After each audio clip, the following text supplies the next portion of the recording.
आज बात करेंगे एक ऐसे आईएएस ऑफिसर की जिसने सिस्टम के अंदर रहकर ही उसे बदलने की हिम्मत दिखाई। ये कहानी है अरुण कुमार की, एक ऐसा नाम जिन्हें लोग प्यार से बुलाते हैं जनता का अधिकारी।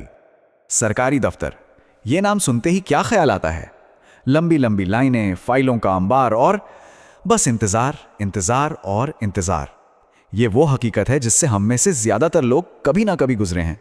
पर जरा सोचिए, क्या हो अगर कोई इसी सिस्टम को बदलने की ठान ले? तो इस कहानी की शुरुआत होती है एक नौजवान से जिनका नाम था अरुण कुमार। उन्होंने बचपन से ही अपने पिता को इन्हीं सरकारी दफ्तरों के चक्कर काटते देखा था और उस अनुभव ने उनके दिमाग पर एक बहुत गहरी छाप छोड़ी। अपने पिता को इस तरह परेशान होते देख अरुण ने मन ही मन एक फैसला कर लिया, एक प्रण लिया कि अगर कभी ताकत मिली तो इस सिस्टम को जरूर बदलेंगे, ताकि जो उनके पिता ने झेला वो किसी और को ना झेलना पड़े। बस इसी एक सपने ने उन्हें हिम्मत दी यूपीएससी जैसी मुश्किल परीक्षा पास करने की और आईएएस ऑफिसर बनने की। तो चलिए, आईएएस की ट्रेनिंग पूरी हुई। अरुण अपनी पहली पोस्टिंग पर पहुंचे, एकदम जोश और आदर्शों से भरे हुए। लेकिन वहां जो उन्होंने देखा वो उनकी उम्मीदों से, आप कह सकते हैं, बिल्कुल उल्टा था। अरुण के सामने ना दो दुनिया थी। एक तरफ वो आदर्श जो वो अपने साथ लेकर आए थे कि लोगों को अच्छी और समय पर सर्विस मिले, और दूसरी तरफ थी कड़वी हकीकत, लोगों की लंबी कतारें और धूल खाती फाइलें। उन्हें यह समझने में देर नहीं लगी कि ये बदलाव की लड़ाई उतनी आसान नहीं होने वाली। पर अरुण हार मानने वालों में से नहीं थे। उन्होंने सोचा, सिस्टम को कोसने से क्या होगा, इसे बदलना पड़ेगा और शुरुआत अपने ही ऑफिस से करनी होगी।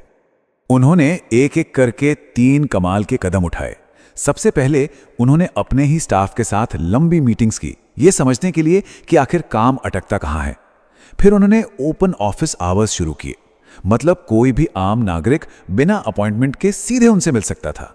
और आखिर में सालों से अटकी फाइलों को निपटाने के लिए जीरो पेंडेंसी वीक चलाया, जिसने रिकॉर्ड टाइम में सारा बैकलॉग खत्म कर दिया।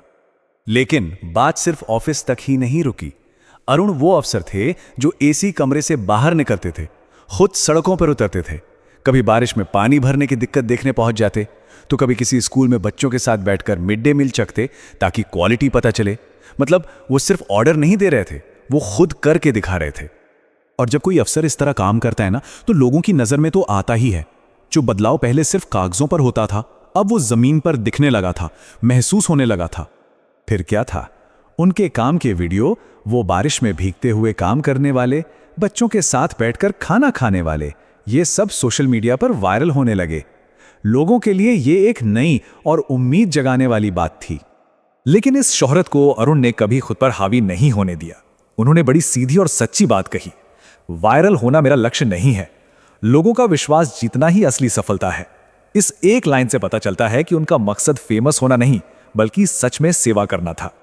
और उनके काम का असर ना जमीन पर साफ दिखने लगा था। सरकारी कामों में ट्रांसपेरेंसी बढ़ गई, करप्शन कम हुआ और लोगों को समय पर सर्विस मिलने लगी।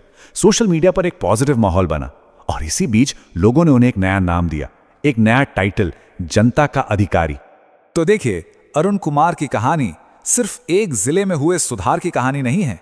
ये एक उम्मीद है, एक प्रेरणा है कि अगर नीयत साफ हो तो एक अकेला इंसान भी बहुत बड़ा बदलाव ला सकता है। जनता का अधिकारी ये सिर्फ एक टाइटल नहीं है, ये एक पहचान है। ये उस अफसर की पहचान है जो सिर्फ एक बाबू नहीं, बल्कि ईमानदारी, मेहनत और हमदर्दी के साथ लोगों का सच्चा सेवक है। ये उस भरोसे का प्रतीक है जो अरुण ने अपने काम से कमाया। अरुण कुमार की ये कहानी ना अपने पीछे एक बहुत बड़ा सवाल छोड़ जाती है।